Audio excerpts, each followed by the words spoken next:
Hi, I'm Bill Arnold. Thank you for listening to this podcast. There are many more podcasts available at myfaithradio.com. Your support makes this possible. Thank you. Just so you know, on this show, we work harder, not smarter. Oh, wait, maybe I have that backwards. Oh, don't you know, it's the Bill Arnold Show. It's Bill.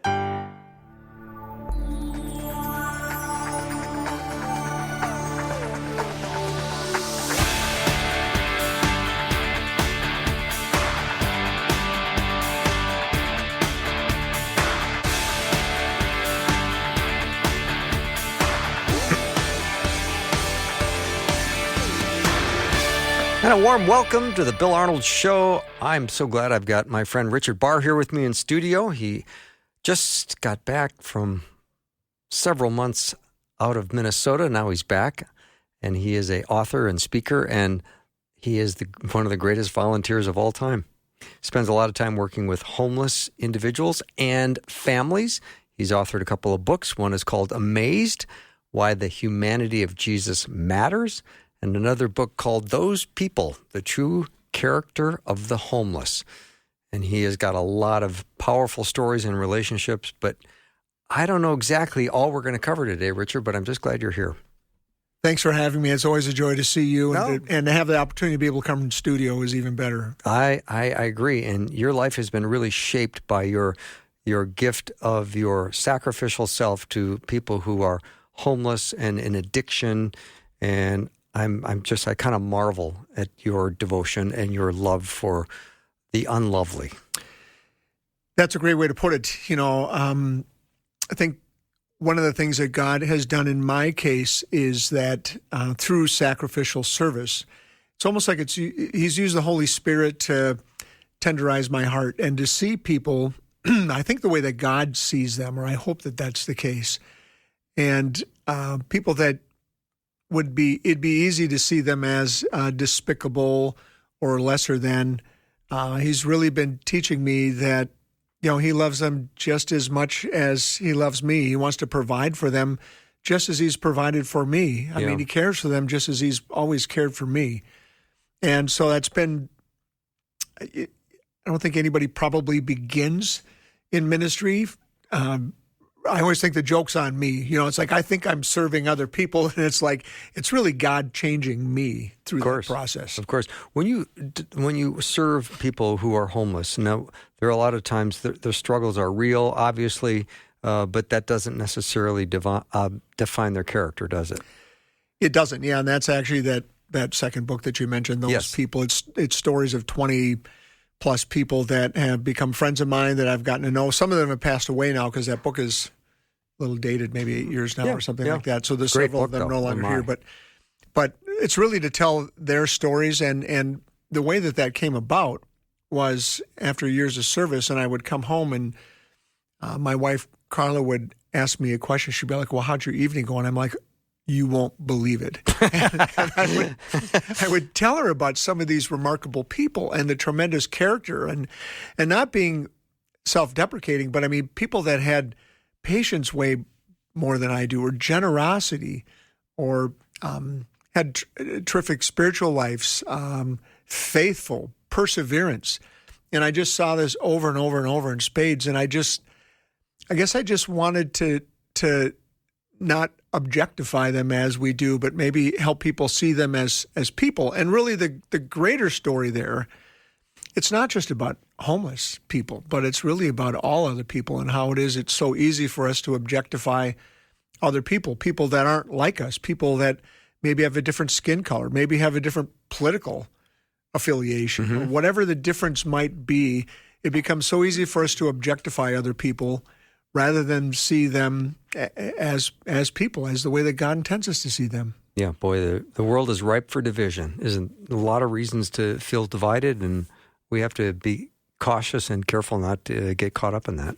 I think people that struggle in poverty, people that are homeless, they just kind of become easy targets. I'm not even saying that we consciously do that, but to, I don't know. I mean, it's almost like to look down on somebody is some way elevating ourselves, seeing a panhandler on a corner, or an image of a line outside of a homeless shelter on the news For me personally, I would probably silently say to myself, I'm glad that's not me. I'm glad that that's not me. But, how many of us are a few steps away from really being in dire, dire need of a hand up from somebody? Mm-hmm. I had a listener write in on the text line, this must have been 3 or 4 weeks ago, saying, we're really in a financial crisis right now, and I'm just praying for God's provision. We're about 4 days away from being out of a place to live. And I went home that night, and I just prayed, and I thought, well, this is a lot of people's stories. It is, yeah. So we don't talk much about this on this show, but we also, my wife and I have a nonprofit called Threshold to New Life, and we work in the greater metropolitan area where we live. And that's exactly what we do, is we provide small matching financial grants to help people, to elevate them out of that situation where they're at risk of losing their housing, and help them keep the housing they have. In my work in the homeless shelters, I've seen so many men, in my case, they'll come to me and they'll say, Pastor Rich, look, and they'll have a key around their neck. They're like, I got a place on the first of the month. I'm like, sweet, hugs and tears. And then some months later, that guy might be back again. And I'm like, what happened? And something happened. And what I find out is that it's oftentimes small things that happen. And oftentimes it's hundreds of dollars. That's the difference between somebody being able to maintain their current lifestyle, or that they lose that lifestyle. Because many of us, and I would submit many of us listening to this program right now, have financial margin in our life. Something goes wrong, and we've got some sort of a buffer. Or we have somebody that can give us a hand up to create that buffer. Mm-hmm. But if you don't have anybody, you don't have a relationship like that, and you have no buffer, any little thing goes wrong. And now everything's at risk. Wow. Yeah, you take a little of that for granted, because I have a loving family that would help me if I needed help, and I would do the same for them. Right? Yeah, and you probably have a few friends that would allow you to hang out for a while until their wives said, well, how long is this Bill guy going to be sleeping on our couch? Yeah. No, definitely I have friends that would help. Yeah. And most of us do. And people ask me about unhoused people, and kind of, one of the questions is that, well, why does that happen? Is it drugs and alcohol? Is it mental illness? Is it, are they just bad people? What causes that? And it's complicated. I don't know. Everybody's got a story, but I would say the one thread that connects all of them is this sense of brokenness. I mean, if you're in an unhoused situation, you're staying in a shelter, you're staying outside, you're couch surfing, you're sleeping in your car, there's a sense of brokenness. I mean, these are not stupid people. They see everybody else that's going on in the world, and everybody going to their favorite coffee shop. Like, they know that they aren't in the same social standing as so many other people. And it's hurtful. It hurts. And for whatever reason, they've used up their relational clout that they might have with other people in their lives. And maybe they've alienated people. Maybe they're, who knows, but they don't have the same kind of social connections frequently that most of the rest of us do. Richard, talk a little bit about how serving others brings such a return. I can remember times when I would unexpectedly help somebody, and I still to this day remember all the details of that experience. And it was as much of a big deal for me as it might have been for them. I was the one able to help, but I'm the one that walked away going, I'm never going to forget that exchange, ever. Yeah, that's interesting. I mean, I've had things like that happen to me countless times, but maybe I can flip the question in a little different direction. So people will, oftentimes when they find out what sorts of ministries I've been involved in and how I spend some of my time, and they'll kind of get this longing look at me, and they'll go, oh, that must be so rewarding. And if I'm feeling particularly feisty that day, I might say, sometimes. Yeah. And sometimes it makes me really sad. And sometimes I'm angry Sometimes I'm disappointed. Sometimes I'm impatient. And sometimes it's rewarding. I appreciate that honesty. I mean, the reality is that, we're people dealing with people. And it's not as though everybody that I encounter is interested in having a conversation, or not everybody that I encounter is ready to go deep on anything. Not everybody I encounter is willing to share what their name is. That's why usually when I meet somebody, one of the things that I've learned is I'll extend a greeting and I'll share my name and I'll wait for them to reciprocate. Mm-hmm. Not everybody wants to be known that they're unhoused. They don't want other people to know their name, or they might use a name that's like a handle or you know what I mean? A nickname of some sort. Just so they can remain anonymous on some level. Yeah. I mean, they don't know me. Why would they tell me? Why would they give me any information? Why would they do that? That's a good point. So I try to be open and I say, hey, I'm Pastor Rich. How are you? And I might extend a hand. And oftentimes people reciprocate, but not every time. So, the idea of serving, it can be messy work that's occasionally rewarding. But, I just always envision the lost sheep parable. I just think about that. And I just think about how, I'm a former CEO, 21 years, ran a successful company and exited that. And I've got a finance degree. So I'm pretty good with numbers. And I know how to navigate, risk mitigation and things like that. If I was the shepherd in the story, I'd be looking at the 99 sheep going, 99 is still pretty good. I can get by with 99. That's not such a bad bargain. But yet, that's not the love that Jesus has for us. He loves us with reckless abandon. Mm-hmm. He risked the 99 to go after the one. I mean, the one was me. The one is every one of those people that I encounter. They're the one. Wow. Love it. Just love it. All right. I can't get over the fact that everyone we see is an image bearer of God. And I have to be reminding myself of that all the time. There was a kind of a woman that came into church on Sunday.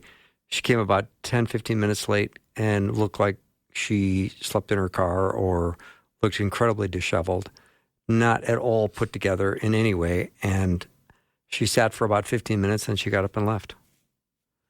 And it just had that moment of, well, am I going to continue to sit in church, or am I going to follow her out and see if I can help and call that church? And I don't know if I made the right call because I stayed in church. I didn't follow her out. One of my daughters is a high school teacher, and when she was doing her student teaching, I learned this lesson from her. And she did two student teaching assignments, and one was in the inner city, and one was in kind of an affluent suburb. And I had already been in ministry at this point for a little while, so she had heard me tell some of the stories and things I was involved in. And after she finished and she began looking for a permanent job, she said, there is no way that I'm going to go work for one of those suburban schools. Those kids are bratty, and the parents are brattier. And what she saw in the kids in the urban area, where there was so much ethnic diversity, there was a lot of single-parent homes, there was a lot of need. She said, sometimes those kids don't make it to school, but she said the ones that do want to be there. Wow. They want to learn. So it was just so interesting where I thought, again, if it was me, I would have taken the plush, brand new suburban school. And she's like, no. She says, I want to work in the city. I want to work with those kids. That's my calling. And she stuck to that, and it's been almost 20 years. Fabulous.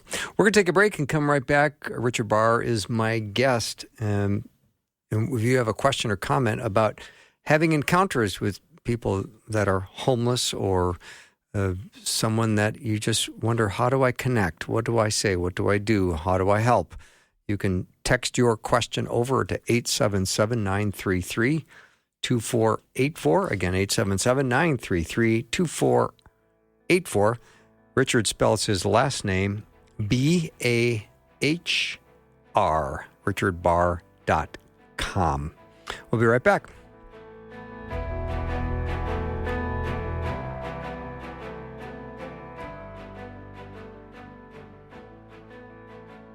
Hi, podcast listener. You know, I'm Bill Arnold, and my theme song says, "What's for dinner?" And like when I'm grilling, I'm paying really close attention. And I know that ideal second to get the food off the grill. Like all good and ideal timings in life, right now would be an ideal time to be a cheerful giver to Faith Radio. Give now to support this podcast so that more people in more places might come to saving faith in Jesus and grow in their relationship and become a fully devoted follower. Click the link in the show notes or give now at myfaithradio.com. I'm back with Richard Bahr. He's a author, speaker, and ministry volunteer unlike anyone else I know. He works with homeless people and families, and he's written a couple of books. One's called Amazed, Why the Humanity of Jesus Matters, and Those People, the True Character of the Homeless. All right, Richard, let's tell some stories. I was thinking about our point. One of the points we were talking about at the top of the hour about how we don't see people really clearly until we get close enough to them. And there was a story. This was early on in ministry with the homeless. So let me just go back to how it began. So my friend Dave, he was in a Bible study with me in a men's group. And he's really the one that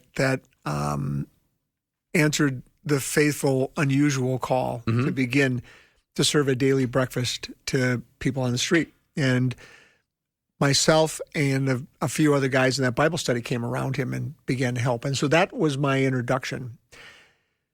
So while I'm working in this breakfast ministry, I didn't serve the ministry served every day. I served 2 or 3 days a week myself. And so we get there 4:30 in the morning, cook up simple breakfast, serve from 5:30 to 6:30, and we're out of there by 7.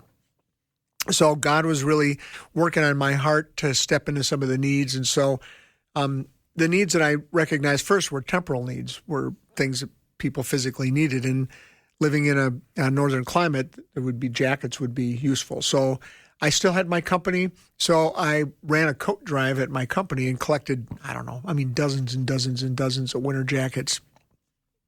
And I had a big SUV at the time, and I'm a pretty organized guy, so I had the jackets all aligned, mediums, large, extra large, double large. So I'm already, because when I parked on the street in front of the shelter, I want to be able to be efficient, right? That was the efficiency. Yeah. So I did. I pulled up in front of the shelter, and it was kind of a cool day. And a lot of the guys, they showed up, they lined up, and it was a little tension, a little unruly, a little unmanageable. So I'm kind of like, hey, you guys. So I kind of got things straightened out, things ready. And I open up the doors to my SUV, and probably the third guy in line, I'm like, hey, sir, would you like a jacket? He goes, yeah, I would. I said, what size would you like? He said, extra large. I said, got it. I turned around, I grabbed the jacket, handed it to him, smiled at him, and I go, there you go, my friend, be blessed. And he holds the jacket up and he looks at it. He says, you got one with a hood? Now, he's just making choices. On this program, I can't repeat what went on in my head at that time, but it wasn't pleasant. And I was just so judgmental of this guy. I'm like, dude, you have no jacket. I just handed you a jacket, the size that you asked for. So I took a big swallow and said, let's take a look. And we did. We found one, and he was happy and thanked me and moved on. And it really wasn't until I was driving home after that event finished that, God really broke my heart about that. Because I thought, okay, just because I have a permanent address, I have the right to have a preference about something like a hood on a jacket. But if you don't have a permanent address, you forfeit all of your preferences. Wow, Richard. You don't have the right to have a preference anymore. You eat what we serve you, you wear what we give you, and you take the backpack that has a hole in it because it's better than what you have is nothing. And I don't think I ever looked at things the same again that way. I'm not surprised. That's beautiful. What a eye-opening little moment that was. Yeah, and so I think that really began the process of I would say tenderizing my heart towards the population I was serving. I think up until that point, maybe it was a duty, maybe it was a task, maybe it was, I thought I was doing a good thing for other people. But that moment, it was like, this isn't about other people. This is about me. This is about God doing a mighty work in my life. This is about the Holy Spirit taking over me. It's about sanctifying me. It's about throwing the junk out, like being judgmental about other people. And it's about cleaning me up and replacing that with better. Yeah, I think it was last week I had on the president of Prison Fellowship, and they've got this really wonderful program called Angel Tree, where the incarcerated people can create lists of things that their kids actually want for Christmas. And then they go out and get those things. So they're getting gifts from mom or dad who are incarcerated, the very thing that's on their list. I love it. We've participated in that very thing. Yeah, I'm not surprised. Yeah, that's a terrific ministry. Your point is so well taken about I have a permanent address, therefore I have choices. You don't have a permanent address, therefore take what we give you. That's a kind of a mic drop moment. I'll tell you what, we get things donated to us to give to our unhoused friends, and I will always go through, whether it's pants or it's shoes or a backpack or whatever, it's like, and this is a note to everybody that's listening right now, if you're going to donate something, don't donate your junk. If it's got a broken zipper, if it's got a hole in it, that's what we call trash. Like that's not donatable to somebody. I mean, why would you want to give a backpack to somebody that has a hole in it? I mean, their stuff's going to fall through the hole just like yours would, because that's why you got rid of it to begin with. Mm-hmm.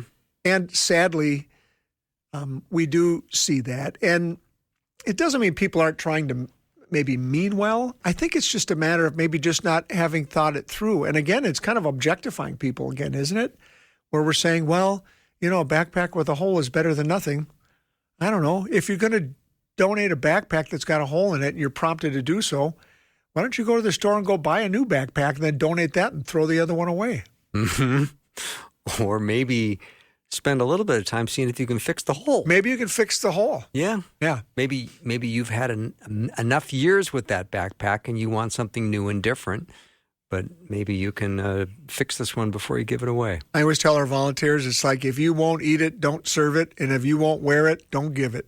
I like that. All right, let's talk about, because you just struck a nerve here, and people want to be generous. They want to donate things from their house, but now you've got me thinking about filtering through what you're taking over to donate. Give us some coaching on that. Filtering through what you donate? Well, I guess... Is it better to give money to an organization and let them buy new things? Or, sometimes when I'm in the donation line at Goodwill or Salvation Army and I see some of the things that are being donated, I wonder if they filtered it, or if they just thought, here's a big bag of stuff, I don't know what to do with it, I'll just give it away. Well, certainly there are, when you research, there are charities that are more effective with their donations than others. I think everybody probably knows that. There's other motivations to donate things too. I mean, I think most of us would probably feel like we don't want to add to what's going in the landfill, and if something can be repurposed, that's a good strategy. So it's not necessarily just being generous, but it might be just being ecologically conscious as well. But I think, giving things that wouldn't be suitable for your own use. I guess that's probably the filter, the test that I would use. Yeah. I mean, if I had received this, if this food was set in front of me, if this jacket had been given to me, mm-hmm. I mean, would I wear this or wouldn't I wear this? Mm-hmm. Would I eat it or wouldn't I eat it? Yeah. Simple test, isn't it? Right. Yeah. Now, if it's Brussels sprouts, maybe you wouldn't eat it, but doesn't mean they're not good. That's true. That's true. Especially caramelized. You like those? Oh, yeah. They're good, aren't they? Oh, yeah. Yeah. All right. Tell me another story. I think about mentioning that I'm kind of the object or the target, excuse me, of the work that the Holy Spirit is doing. And I have to think about how people would see somebody that does what I do as a giver and haven't given enough consideration to how I'm a receiver. And not that anybody goes into ministry or missionary work necessarily to receive, but I would say that most of us would say that we received more than we gave, and that's not a cliche. And, I think about things like some small things. So living in a northern climate, the homeless shelters are indoors and they're really important. And before COVID, things have changed a lot since COVID. And some of it for the better in terms of the way the shelter system works. But it used to be before COVID that men and women would have to line up outside of the shelter. The shelter would open at a certain time, like 7:30, one of the shelters I support. So they would be allowed to line up for up to an hour ahead of time, and they would be in line, standing outside, wind, rain, shine, snow, doesn't matter. And they're lined up there. So one of the things that I would do is I would go work the line. While they're waiting to go in, I would work the line. Working the line would be, I knew a lot of people. I'd greet them by name, see how they're doing. Sometimes there's some simple temporal items that people might need. I might bring a bag of gloves when it's real hot. I remember one time, a couple of times, getting a cooler with a whole bunch of ice cold water, to serve to people. And I've done this for years and years and years, up till COVID. I remember showing up one time, and there were two guys that they said, hey, what were their names? Tim and John were their names. And they're like, hey, we just wanted to thank you, Rich. And I'm like, for what? And they said, I said, I hadn't brought anything that day. I said, I don't have anything to give. I don't know what you mean by that. And I said, no, do you realize that there isn't anybody else, none of the shelter staff, there's no other pastors, there's nobody from the community. Nobody comes and just talks to us. Nobody comes and greets us. Nobody comes and welcomes us. You're the only one. And we just want to thank you. And I think, you don't have an address. You're standing outside in the weather to wait to go inside, to go sleep on a bunk with 80 other people in a room. And somehow in your heart, you have the presence of mind to decide to thank me, a guy that just shows up and knows your name and says hello and asks how you are. Like, that's it. Like, that was all I gave. And I'm not that naturally grateful a person to think to do that for somebody else. Man, if that doesn't bring you down a couple of notches, I don't know what doesn't. But that was a very humbling moment for me. Wow, that's lovely. Sometimes we have an idea as to what we think is going to create an impact, and the simple activity of you greeting them at the door and calling them by name, that was the impact, and you didn't see that coming. But the bigger story there might be, the kind of impact that we have just by being present with people. Yeah.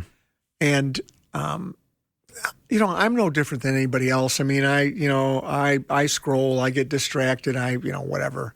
But there's something about, being there and, you've got 50 to 70 people in a line, and you're walking up and down the line, and you're looking people in the eye, and you're searching for people that you know, and you're hugging people, and you're shaking hands, and you're asking them questions about what you talked about the last time you saw them.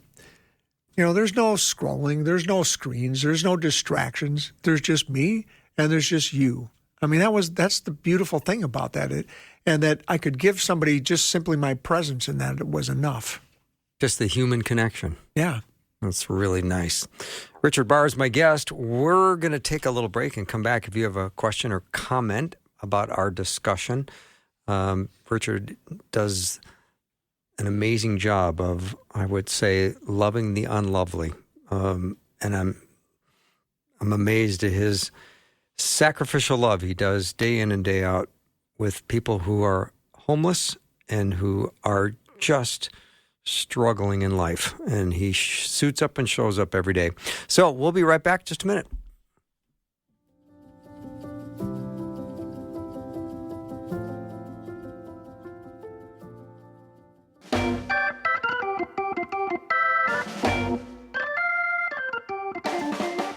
I'm back with Richard Bahr. You can learn more about him at richardbahr.com, B-A-H-R. I hope you do, because he is a role model of love and compassion to homeless people and families. And Richard, what happens when you start to invest in people, and then all of a sudden, after all this time of investing, they disappear, or they start ghosting you, and you go, I put a lot of effort into you, and where are you now? What happened?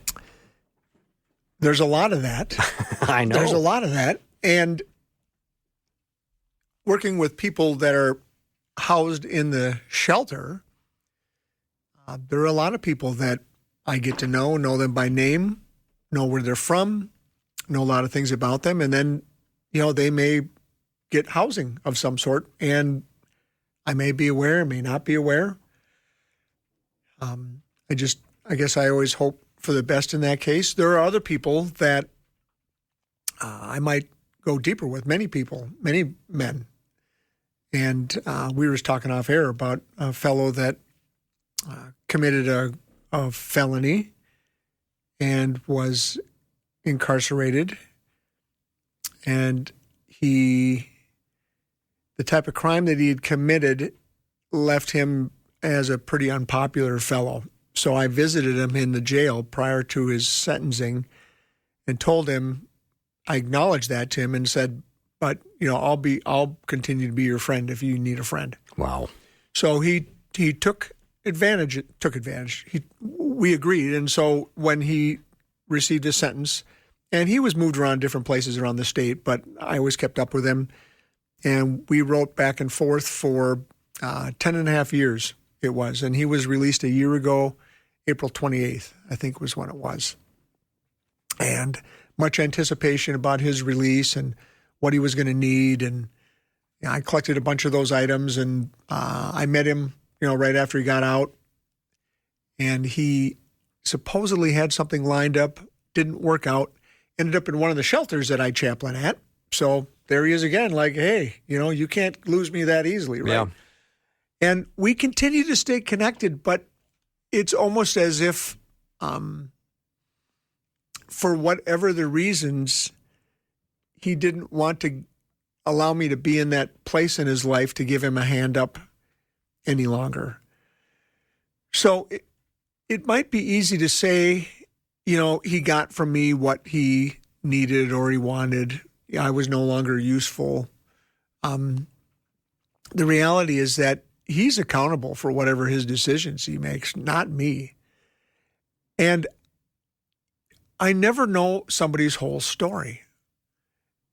And I can make up all kinds of stories about why he took advantage of me. I can make up stories about that are legitimate, why he kind of decoupled from me. Mm-hmm.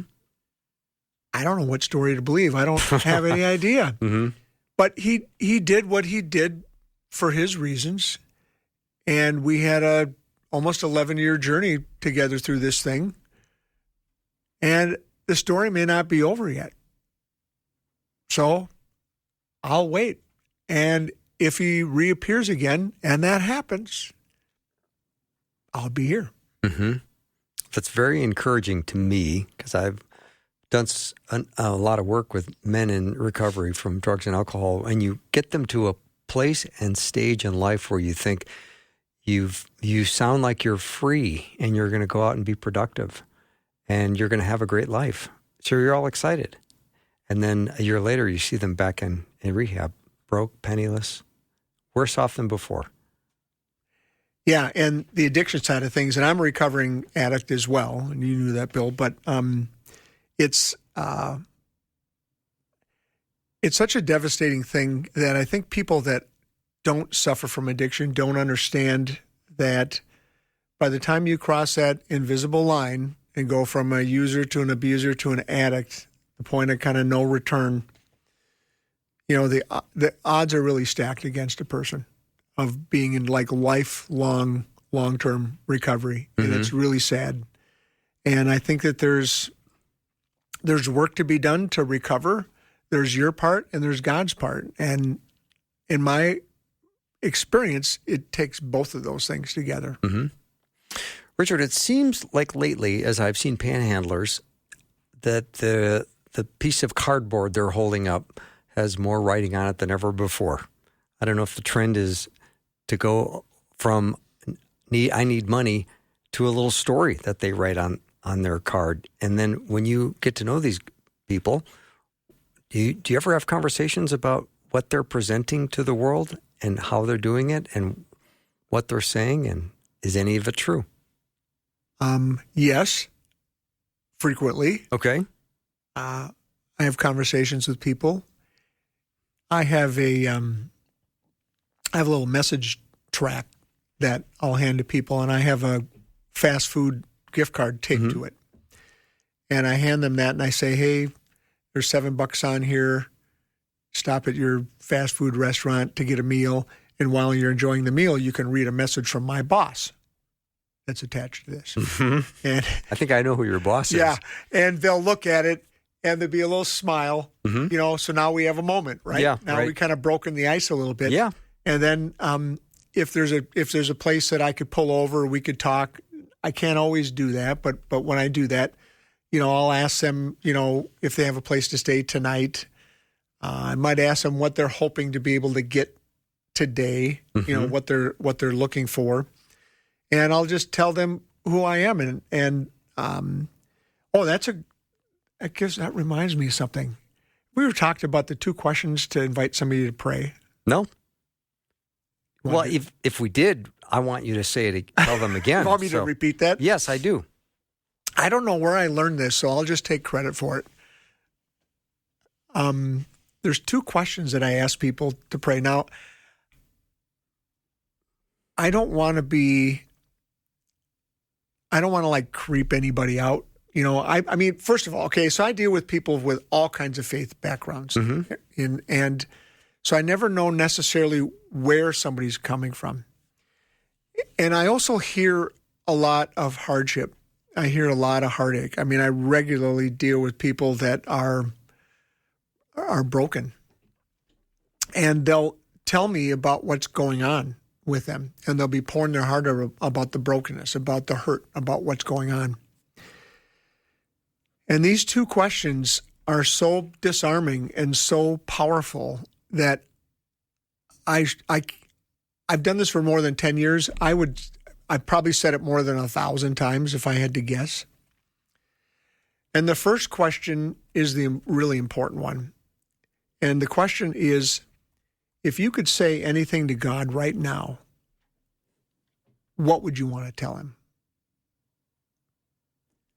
And I don't know what makes that question so powerful, but it's almost as if it's disarming because it's like I'm not really saying it to God, but if I would, this is what I would want to tell him. This is what I would want to say. So they're saying it to me, like we're just talking, right? I like it. So they'll say, well, I would ask him to do this, or I would ask him for that, or for help for my daughter, or whatever. So I'll hear what their petition would be, hypothetically. And then the second question is, we could do that right now if you'd like. And I've had one person decline. One person. Oh, it's a great strategy. Yeah. Yeah. If you could ask. Because the filter's off, isn't it? Yeah. I'd ask him to do this, and this. Yeah. Yeah. you could ask God, or if you just want to say to God, what would you want to tell him right now? Mm-hmm. What would you want to tell him right now?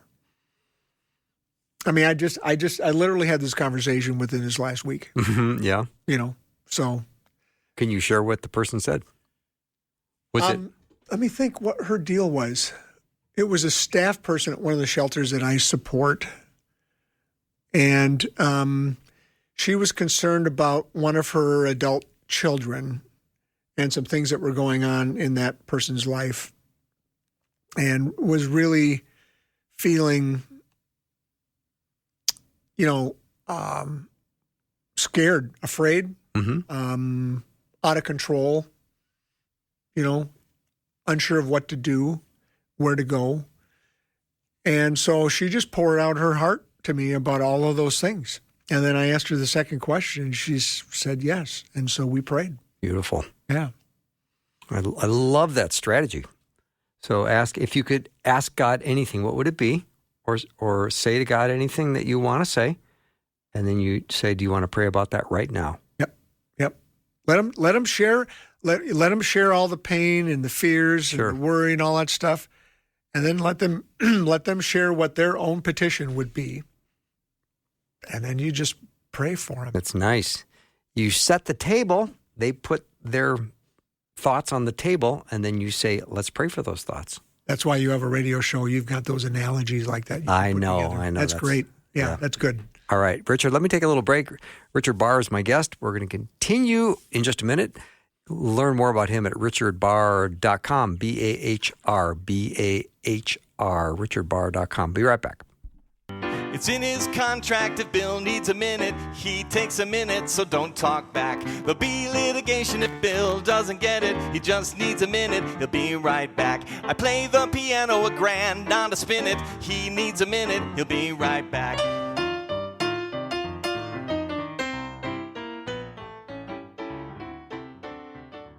Psst, have you heard the news?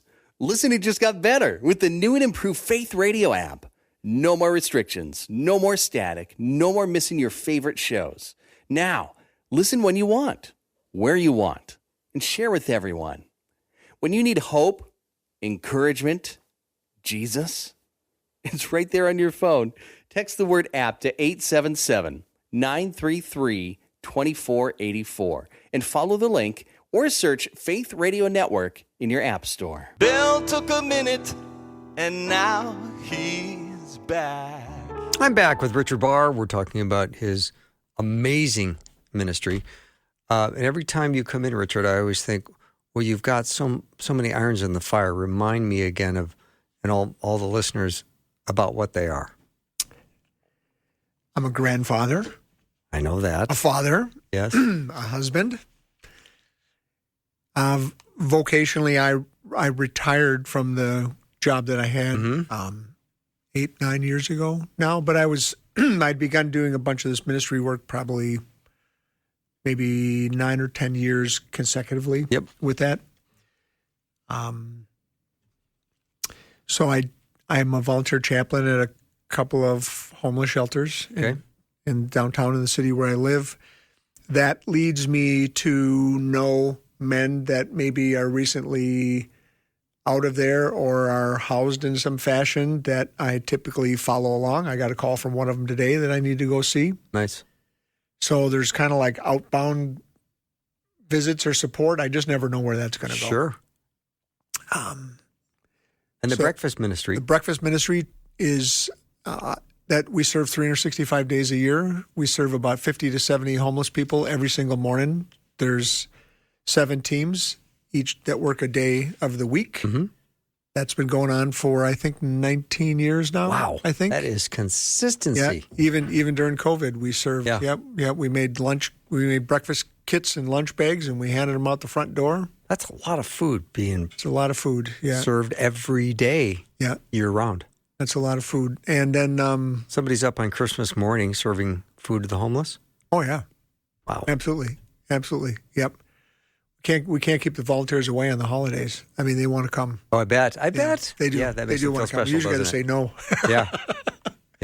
And then vocationally, I do some executive coaching. So the CEOs that I've got CEOs, I've got pastors, executive directors. So I've got 20-some people that I coach. So I guess if I had a job, that's kind of what the job would be. So let's talk a little bit about addiction, about a feeling like when I look at John chapter 5, when Jesus heals a man who had been disabled for 38 years now. He didn't have an addiction, but when Jesus said to him, "Do you want to get well?" I often think of that when I talk to people in addiction. Do you want to get well? Do you want this to be your future? And of course, the man at the pool of Bethesda said, "Well, I've got no one to help me into the pool when the water stirred." And I'm thinking, you were making that your salvation when your salvation was standing in front of you talking to you. Yeah, I actually wrote a blog post on that, I don't know, maybe within the last year or something like that. And I saw that very much the same way, Bill, that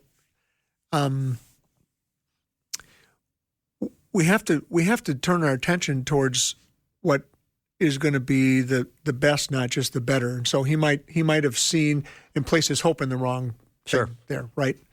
I think is the point. And the want to get well can be complicated too. I agree. I mean, I think, dealing with so many men that have struggled with years and years of drug and alcohol addiction, the toll that can place on the desire, it's like almost to even have the desire is too much sometimes. And I think it's really an intervention that helps, an intervention of the Holy Spirit. Mm-hmm. I mean, to give one back, it's almost like the will to live, the will to want to get better. Mm-hmm. And I see that in the homeless community where there are men that come through the shelter system that are literally getting kind of back on their feet. They were kind of on their feet, probably living with little margin, lost it in the shelter system, figure out what they need to go do to get launched again, and then they're gone. Mm-hmm. And that might be a few months to a year. And then there are men that I know by name because I've known them for so long, whether it's through the breakfast ministry or through the chaplaining work that I do, that, I mean, these are long-term relationships. I just visited with a guy last week that I've probably known for 14 years, I think. We've helped him get housed 5 times. Wow. I think in that. Amazing. And but these stories are complicated. This guy has some unresolved trauma from a tragic situation that he was part of and he witnessed. And I'm not a clinician, so I couldn't diagnose this, but I sometimes wonder if he hasn't been able to let that go. And so it's almost like he's punishing himself. Just when things get better, he sabotages it, is what I see. So that he's back in the shelter system again. Wow. Richard, we just have like a minute and a half left. So coach us on not being judgmental when we see people we want to be judgmental about. I know it's kind of a tough question, but, you see people on the corner with signs, or you see people, you go, you've created your own trouble. What about being curious? I like that a lot. I mean, I wonder what their story is. I wonder where they grew up. I wonder what brought them there. I wonder what they might hope for, what they might dream about, or what they want. Their stories could be amazing, complicated. I got a whole book full of them, and there's more. I know. That's really, really interesting. It's always a great reminder. Every time you come on, Richard, I'm reminded to love the unlovely, to be curious, to ask questions, and to kind of meet people where they're at and realize it's in the Lord's hands. Sometimes I want to be the guy that helps get them back on their feet and be that guy. But that's God's business. It's not your job. It is not my job. So what a great reminder.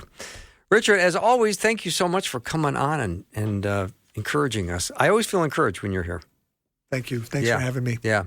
Richard Bahr has been my guest. Please go check out his website, richardbahr.com. You will enjoy getting to know him and his writing and his books and his stories. They're amazing. And that's all the show we have for the day. Now, tomorrow we're going to have a day of prayer and praise. We are all very much looking forward to that. We do that once a year, and we're hoping that you will call and pray with someone in our phone center tomorrow. It's going to happen from 6 to 6. You can call in to get prayer from 6 a.m. to 8 a.m. Central and then 3 p.m. to 6 p.m. Central. Thank you for correcting me. Yeah, you're good. Yeah. All good. Ryan, we'll be talking about all day, though. You'll hear us talking about prayer all day long. I know we will. So have a great night, and I look forward to talking to you tomorrow. See you then.